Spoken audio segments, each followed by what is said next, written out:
Welcome back. If you're writing code right now, you're probably caught in the middle of a massive debate.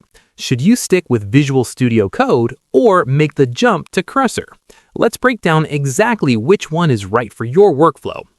Let's talk about Visual Studio Code first. It is the undisputed industry standard for a very good reason. It's incredibly stable, highly customizable, and has a massive ecosystem of extensions.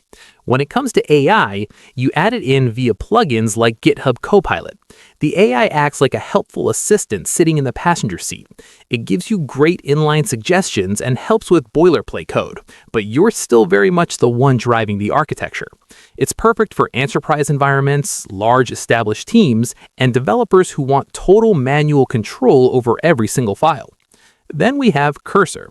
Cursor is actually built on the exact same foundation as VS Code, meaning all your favorite themes and extensions will still work perfectly. But instead of AI being a simple add-on, Cursor is built entirely around it. It understands your entire code base at once.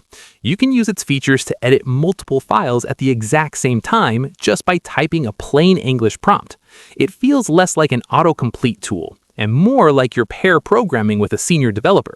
The main catch is that you really need their paid pro plan to get the full experience, and giving an AI agent that much control takes a little getting used to. So, which one takes the crown? If you prefer a traditional coding experience where you maintain strict control and just want occasional AI help, Visual Studio Code is still your best bet. But if your main goal is to drastically speed up your workflow and prototype entire features in minutes, Cursor is absolutely the way to go. If this breakdown helped you decide today, please give the video a quick thumbs up and hit that subscribe button for more developer tools and tech tutorials. Drop a comment below letting me know which editor you're going with, and I will catch you in the next one.